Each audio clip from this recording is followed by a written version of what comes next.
Hi, second graders. This is the fourth Matilda video, and it starts with the chapter titled Lavender on page 134. Here we go. Lavender.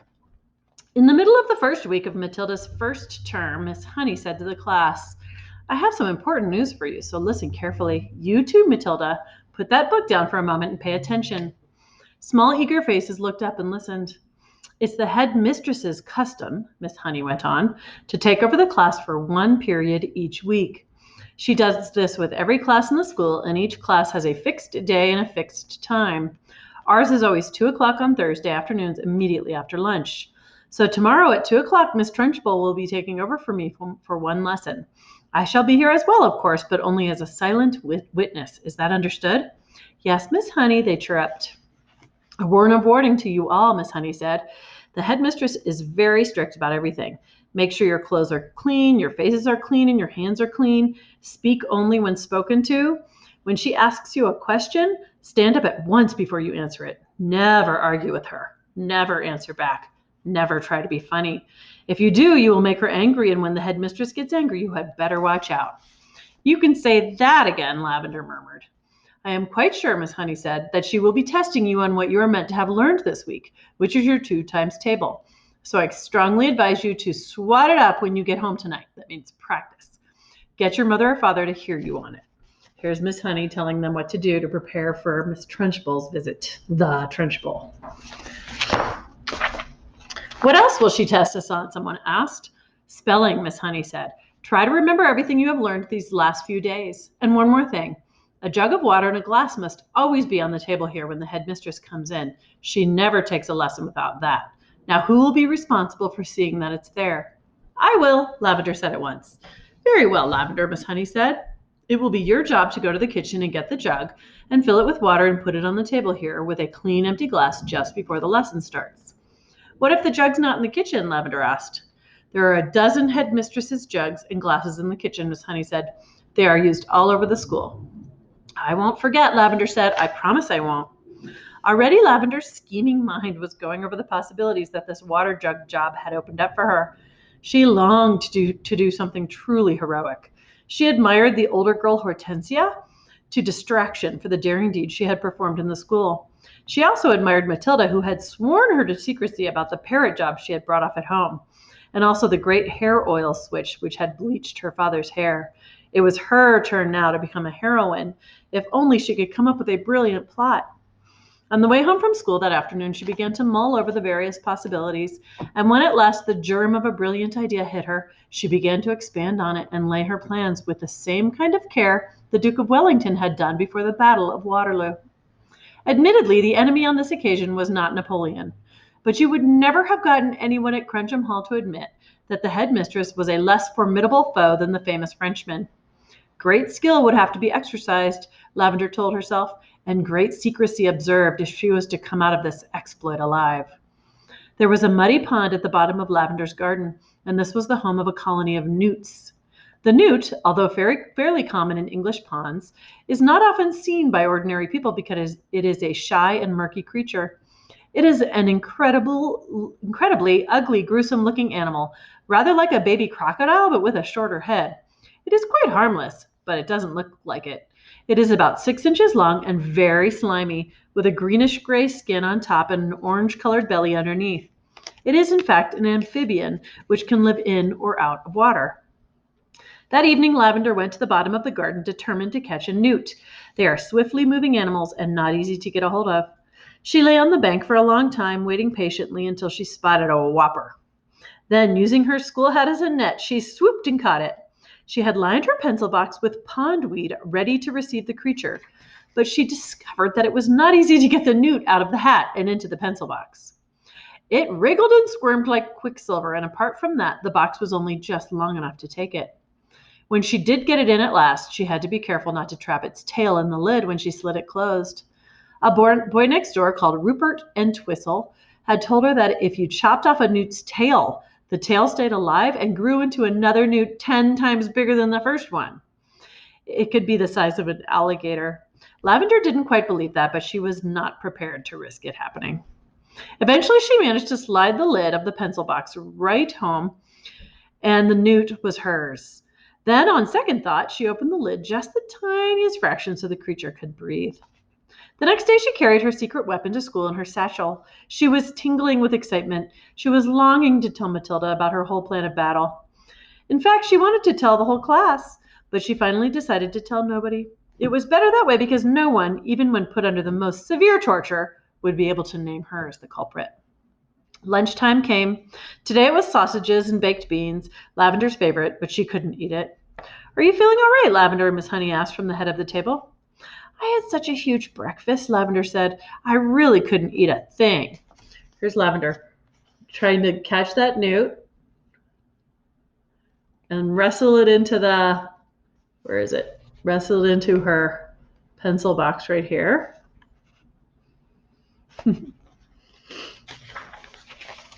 Immediately after lunch, she dashed off to the kitchen and found one of the Trunchbull's famous jugs. It was a large, bulging thing made of blue glazed pottery. Lavender filled it half full of water and carried it, together with a glass, into the classroom and set it on the teacher's table. The classroom was still empty. Quick as a flash, Lavender got her pencil box from her satchel and slid open the lid just a tiny bit. The newt was lying quite still. With great care, she held the box over the neck of the jug and pulled the lid fully open and tipped the newt in. There was a plop as it landed in the water, and then it thrashed around wildly for a few seconds before settling down. And now, to make the newt feel more at home, Lavender decided to give it the pondweed from the pencil box as well. The deed was done. All was ready. Lavender put her pencils back into the rather damp pencil box and returned it to its correct place on her own desk. Then she went out and joined the others in the playground until it was time for the lesson to begin. Here she is dumping the newt into the jug. The next chapter is called The Weekly Test. At 2 o'clock sharp, the class assembled, including Miss Honey, who noted that the jug of water and the glass were in their proper place. Then she took up a position standing right at the back. Everyone waited. Suddenly in marched the gigantic figure of the headmistress in her belted smock and green breeches. "Good afternoon, children," she barked. "Good afternoon, Miss Trunchbull," they chirruped. The headmistress stood before the class, legs apart, hands on hips, glaring at the small boys and girls who sat nervously at their desks in front of her. "Not a very pretty sight," she said. Her expression was one of utter distaste, as though she were looking at something a dog had done in the middle of the floor. "What a bunch of nauseating little warts you are!" Everyone had the sense to stay silent. "It makes me vomit," she went on, "to think I am going to have to put up with a load of garbage like you in my school for the next 6 years. I can see I'm going to have to expel as many of you as possible, as soon as possible, to save myself from going round the bend." She paused and snorted several times. It was a curious noise. You can hear the same sort of thing if you walk through a riding stable when the horses are being fed. "I suppose," she went on, "your mothers and fathers tell you you're wonderful. Well, I am here to tell you the opposite, and you'd better believe me. Stand up, everybody." They all got quickly to their feet. "Now put your hands out in front of you, and as I walk past, I want you to turn them over so I can see if they are clean on both sides." The Trunchbull began a slow march along the rows of desks, inspecting the hands. All went well until she came to a small boy in the second row. "What's your name?" she barked. "Nigel," the boy said. "Nigel what?" "Nigel Hicks," the boy said. "Nigel Hicks what?" the Trunchbull bellowed. She bellowed so loud she nearly blew the little chap out of the window. "That's it," Nigel said, "unless you want my middle names as well." He was a brave little fellow, and one could see he was trying not to be scared by the Gorgon who towered above him. "I do not want your middle names, you blister," the Gorgon bellowed. "What is my name?" "Miss Trunchbull," Nigel said. "Then use it when you address me. Now then, let's try again. What is your name?" "Nigel Hicks, Miss Trunchbull," Nigel said. "That's better," the Trunchbull said. "Your hands are filthy, Nigel. When did you last wash them?" "Well, let me think," Nigel said. "That's rather difficult to remember exactly. It could have been yesterday, or it could have been the day before." Here's Miss Trunchbull looking very unkindly down at poor little Nigel Hicks. The Trunchbull's whole body and face seemed to swell up as though she were being inflated by a bicycle pump. "I knew it," she bellowed. "I knew as soon as I saw you that you were nothing but a piece of filth. What is your father's job? A sewage worker?" "He's a doctor," Nigel said. "And a jolly good one. He says we're all so covered with bugs anyway that an extra bit of dirt never hurts anyone." I'm glad he's not my doctor, the Trunchbull said. And why, might I ask, is there a baked bean on the front of your shirt? We had them for lunch, Miss Trunchbull. And do you usually put your lunch on the front of your shirt, Nigel? Is that what this famous doctor father of yours has taught you to do? Baked beans are hard to eat, Miss Trunchbull. They keep falling off my fork. You are disgusting, the Trunchbull bellowed. You are a walking germ factory. I don't wish to see any more of you today. Go and stand in the corner on one leg with your face to the wall. But, Miss Trunchbull, don't argue with me, boy, or I'll make you stand on your head. Now do as you're told. Nigel went. Now stay where you are, boy, while I test you on your spelling to see if you've learnt anything at all this past week. And don't turn around when you talk to me. Keep your nasty little face to the wall. Now then, spell right. Which one? Nigel asked. The thing you do with a pen, or the one that means the opposite of wrong? He happened to be an unusually bright child, and his mother had worked hard with him at home on spelling and reading. Here he is standing in the corner, getting quizzed by the mean Trunchbull. The one with the pen, you little fool. Nigel spelled it correctly, which surprised the Trunchbull. She thought she had given him a very tricky word, one that he wouldn't yet have learned, and she was peeved that he had succeeded. Then, Nigel said, still balancing on one leg and facing the wall, Miss Honey taught us how to spell a new, very long word yesterday.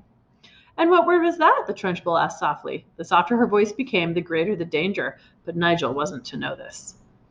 Difficulty, Nigel said. Everyone in the class can spell difficulty now. What nonsense, the Trunchbull said. You were not supposed to learn long words like that until you were at least 8 or 9. And don't try to tell me everybody in the class can spell that word. You are lying to me, Nigel. Test someone, Nigel said, taking an awful chance. Test anyone you like. The Trunchbull's dangerous, glittering eyes roved around the classroom. You, she said, pointing at a tiny and rather daft little girl called Prudence, spell difficulty. Amazingly, Prudence spelled it correctly and without a moment's hesitation. The Trunchbull was properly taken aback. Humph, she snorted. And I suppose Miss Honey wasted the whole of one lesson teaching you to spell one single word? Oh, no, she didn't, piped Nigel. Miss Honey taught it to us in 3 minutes, so we'll never forget it. She teaches us lots of words in 3 minutes. And what exactly is this magic method, Miss Honey? Asked the headmistress. I'll show you, piped up the brave Nigel again, coming to Miss Honey's rescue. Can I put my other foot down and turn around, please, while I show you? You may do neither, snapped the Trunchbull. Stay as you are and show me just the same. All right, said Nigel, wobbling crazily on his one leg. Miss Honey gives us a little song about each word, and we sing it together, and we learn to spell it in no time. Would you like to hear the song about difficulty? I should be fascinated, the Trunchbull said, her voice dripping with sarcasm. Here it is, Nigel said. Mrs. D, Mrs. I, Mrs. FFI, Mrs. C, Mrs. U, Miss LTY. That spells difficulty. How perfectly ridiculous, snorted the Trunchbull. Why are all these women married? And anyway, you're not meant to teach poetry when you're teaching spelling. Cut it out in future, Miss Honey. But it does teach them some of the harder words wonderfully well, Miss Honey murmured. Don't argue with me, Miss Honey, the headmistress thundered. Just do as you're told. I shall now test the class on the multiplication tables to see if Miss Honey has taught you anything at all in that direction. The Trunchbull had returned to her place in the front of her class, and the diabolical gaze was moving slowly across the rows of tiny pupils. You, she barked, pointing at a small boy called Rupert in the front row. What is 2 times 7? 16, Rupert asked with foolish abandon. The Trunchbull started, advancing slow and soft-footed upon Rupert in the manner of a tigress stalking a small deer. Rupert suddenly became aware of the danger signals and quickly tried again. It's 18, he cried. 2 sevens are 18, not 16. You ignorant little slug, the Trunchbull bellowed. You witless weed, you empty-headed hamster, you stupid glob of glue. She had now stationed herself directly behind Rupert, and suddenly she extended a hand the size of a tennis racket and grabbed all of the hair on Rupert's head in her fist. Rupert had a lot of golden-colored hair. His mother thought it was beautiful to behold and took delight in allowing it to grow extra long. The Trunchbull had a great dislike for long hair on boys, same as she had for plaits and pigtails on girls, and she was about to show it. She took a firm grip on Rupert's long golden tresses with her giant hand, and then, by raising her muscular right arm, she lifted the helpless boy clean out of his chair and held him aloft. Here she is, holding Rupert by his pretty long blonde hair, poor kid. Rupert yelled. He twisted and squirmed and kicked the air and went on yelling like a stuck pig, and Miss Trenchpole bellowed. 2 sevens are 14! 7 times 2 is 14. I'm not letting you go till you say it. From the back of the class, Miss Honey cried out, Miss Trenchpole, please let him down. You're hurting him. All his hair might come out. As well it might if he doesn't stop wriggling, snorted the Trenchpole. Keep still, you squirming worm. It really was a quite extraordinary sight to see this giant headmistress dangling the small boy high in the air, and the boy spinning and twisting like something on the end of a string, and shrieking his head off. Say it, bellowed the Trenchpole. Say 2 sevens are 14. Hurry up or I'll start jerking you up and down, and then your hair really will come out, and we'll have enough of it to stuff a sofa. Get on with it, boy. Say 2 sevens are 14, and I'll let you go. 2 sevens are 14, gasped Rupert, whereupon the Trenchpole, true to her word, opened her hand and quite literally let him go. He was a long way off the ground when she released him, and he plummeted to earth and hit the floor and bounced like a football. Get up and stop whimpering, the Trenchpole barked. Rupert got up and went back to his desk, massaging his scalp with both hands. The Trenchpole returned to the front of the class. The children sat there, hypnotized. None of them had seen anything quite like this before. It was splendid entertainment. It was better than a pantomime, but with one big difference. In this room, there was an enormous human bomb in front of them, which was liable to explode and blow someone to bits at any moment. The children's eyes were riveted on the headmistress. I don't like small people, she was saying. Small people should never be seen by anybody. They should be kept out of sight in boxes like hairpins and buttons. I cannot for the life of me see why children have to take so long to grow up. I think they do it on purpose. Another extremely brave little boy in the front row spoke up and said, But surely you were a small person once, Miss Trenchpole, weren't you? I was never a small person, she snapped. I have been large all my life, and I don't see why others can't be the same way. But you must have started out as a baby, the boy said. Me? A baby? Shouted the Trenchpole. How dare you suggest such a thing? What cheek? What infernal insolence? What's your name, boy? And stand up when you speak to me. The boy stood up. My name is Eric Ink, Miss Trenchpole, he said. Eric what? The Trenchpole shouted. Ink, the boy said. Don't be such a jerk, boy. There's no such name. Look in the phone book, Eric said. You'll see my father there under Ink. Very well, then, the Trenchpole said. You may be Ink, young man, but let me tell you something. You're not indelible.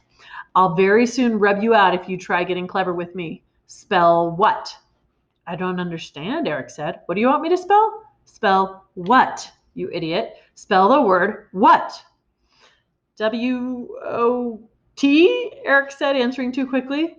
There was a nasty silence. I'll give you one more chance, the Trenchpole said, not moving. Ah, yes, I know, Eric said. It's got an H in it. W-H-O-T. It's easy. In 2 large strides, the Trenchpole was behind Eric's desk, and there she stood, a pillar of doom towering over the helpless boy.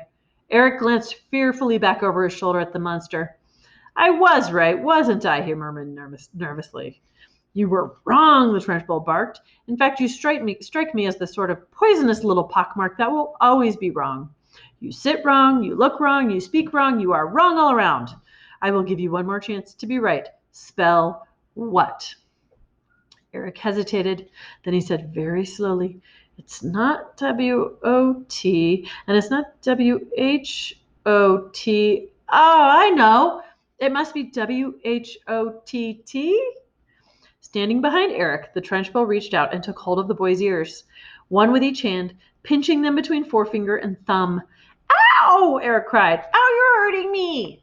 I haven't started yet, the Trenchpole said briskly, and now taking a firm grip on his 2 ears, she lifted him bodily out of his seat and held him aloft. Like Rupert before him, Eric squealed the house down. From the back of the classroom, Miss Honey cried out, Miss Trenchpole, don't! Please let him go. His ears might come off.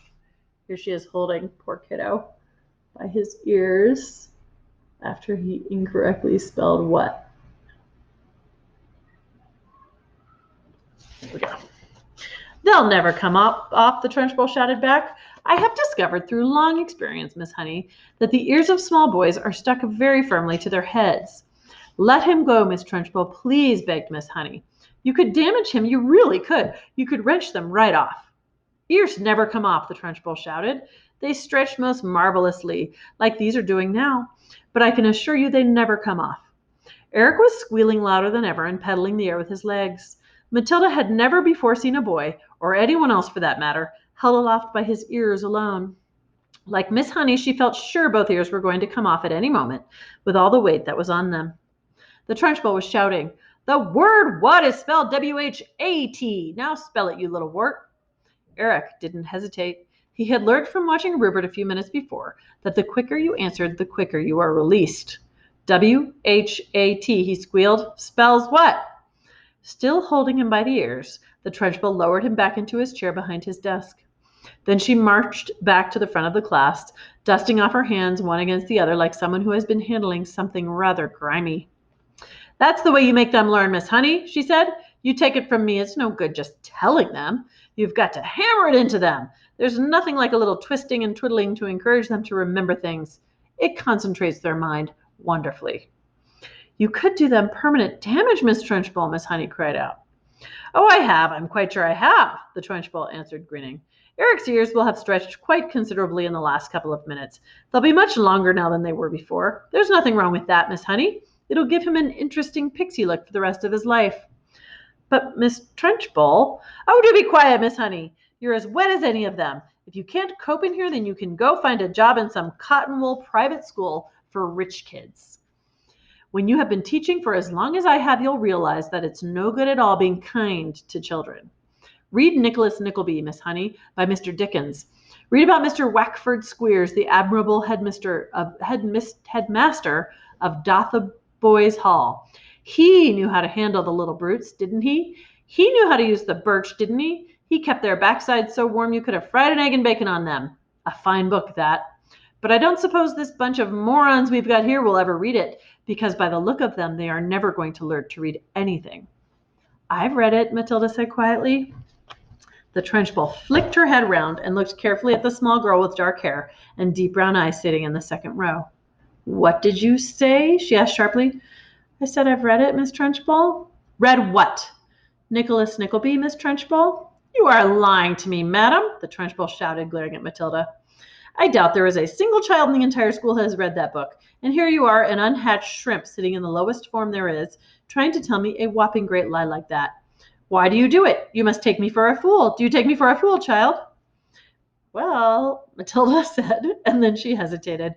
She would have liked to say, "Yes, I jolly well do," but that would have been suicide. "Well," she said again, still hesitating, still refusing to say no. The Trunchbull sensed what the child was thinking, and she didn't like it. "Stand up when you speak to me," she snapped. "What is your name?" Matilda stood up and said, "My name is Matilda Wormwood, Miss Trunchbull." "Wormwood, is it?" the Trunchbull said.